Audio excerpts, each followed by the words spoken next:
श्रीगणेशाय नमः।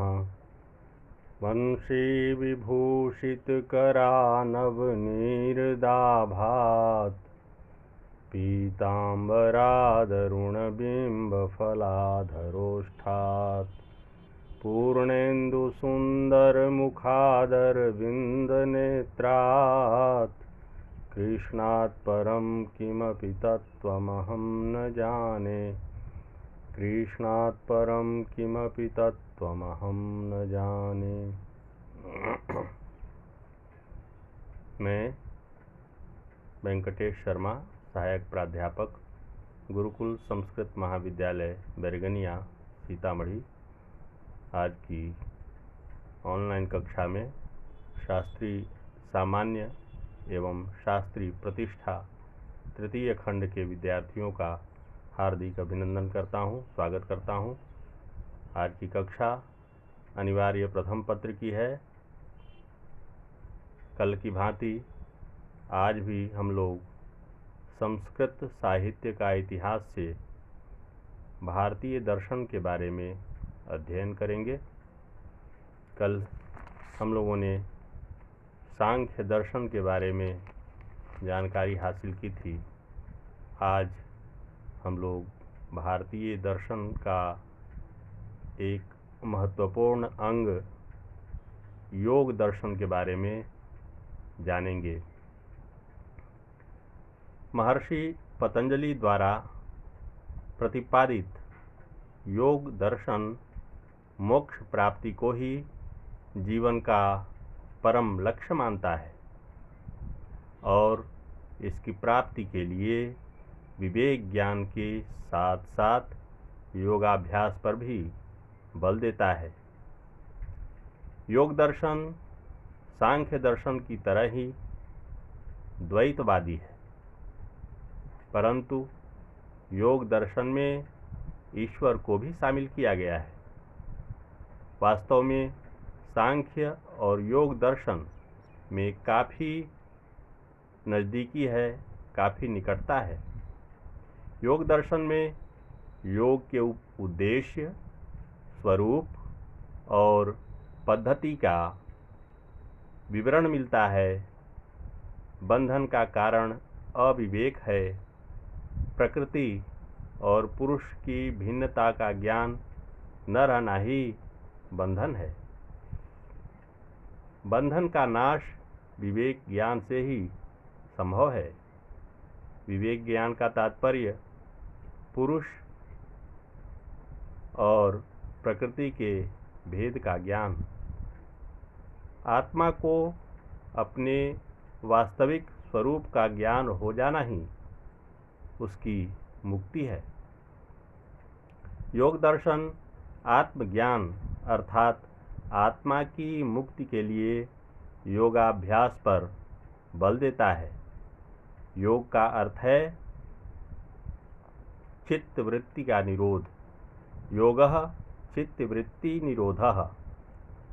मन, अहंकार और बुद्धि को चित्त कहा जाता है, जो अत्यंत चंचल है, अतः इसका निरोध आवश्यक है। इस पर अंकुश जरूरी है। योग दर्शन चित्त भूमि अर्थात मानसिक अवस्था के भिन्न भिन्न रूपों में विश्वास करता है। क्षिप्त, मूढ़, विक्षिप्त, एकाग्र और निरुद्ध चित्त की ये 5 अवस्थाएं हैं। इनमें से एकाग्र और निरुद्ध अवस्थाओं को ही योगाभ्यास के योग्य माना गया है। चित्तवृत्ति के निरोध के लिए योग 8 सीढ़ियों या अष्टांग साधनों की चर्चा करता है। अष्टांग साधन है: पहला यम, दूसरा नियम, तीसरा आसन, चौथा प्राणायाम, पांचवा प्रत्याहार, छठा धारणा, सातवां ध्यान और आठवां समाधि। बाह्य और आभ्यंतर इंद्रियां संयम की क्रिया को यम कहा गया है। इसके 5 प्रकार हैं: अहिंसा, सत्य, अस्तेय, ब्रह्मचर्य और अपरिग्रह। योग दर्शन ईश्वरवादी है। वह ईश्वर प्रणिधान अर्थात ईश्वर की भक्ति को चित्त वृत्तियों के निरोध का साधन मानता है। इसीलिए योग दर्शन में ईश्वर को ध्यान का सर्वश्रेष्ठ विषय माना गया है, अर्थात योग में ईश्वर का व्यावहारिक महत्व है। पतंजलि के अनुसार ईश्वर एक विशेष प्रकार का पुरुष है जो दुख कर्म विपाक से अछूता रहता है। वह स्वभावतः पूर्ण और अनंत है। वह अनादि, अनंत, असीमित, शक्तिमान, सर्वव्यापी और सर्वज्ञ है। वह त्रिगुणातीत है। वह नित्य मुक्त है। योग दर्शन एकेश्वरवाद का समर्थक अर्थात एक ईश्वर में विश्वास करता है, परंतु उसे सृष्टिकर्ता, पालनकर्ता और संहारकर्ता नहीं माना गया है, बल्कि सृष्टि की रचना तो प्रकृति के विकास के फलस्वरूप हुई है, परंतु वह सृष्टि की रचना में सहायक अवश्य रहा है।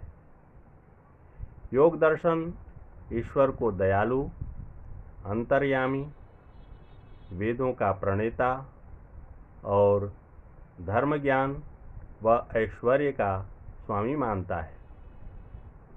वह योग मार्ग में आई बाधाओं को दूर करता है। ओम ईश्वर का प्रतीक है।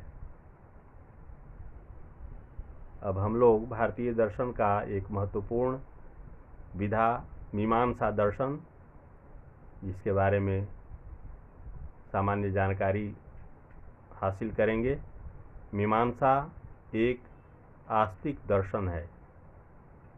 जैसे योग दर्शन है, उसी तरह मीमांसा भी आस्तिक दर्शन है जो वेदों पर पूर्णतः आधारित है। यह वेदों की कर्मकांड की मीमांसा करता है। वास्तव में इस दर्शन का विकास कर्म की यथार्थता अर्थात हवन, यज्ञ, बलि आदि की महत्ता को प्रमाणित करने के लिए ही हुआ है। इसके प्रवर्तक जैमिनी थे, जिन्होंने मीमांसा सूत्र में इस दर्शन की रूपरेखा स्पष्ट की। कालांतर में मीमांसा के 2 संप्रदाय हो गए, जिनमें से एक के प्रणेता कुमारिल भट्ट और दूसरे के प्रभाकर मिश्र थे। इस प्रकार आज की कक्षा समाप्त हुई। मीमांसा दर्शन के बारे में शेष जानकारी कल प्रदान की जाएगी। धन्यवाद।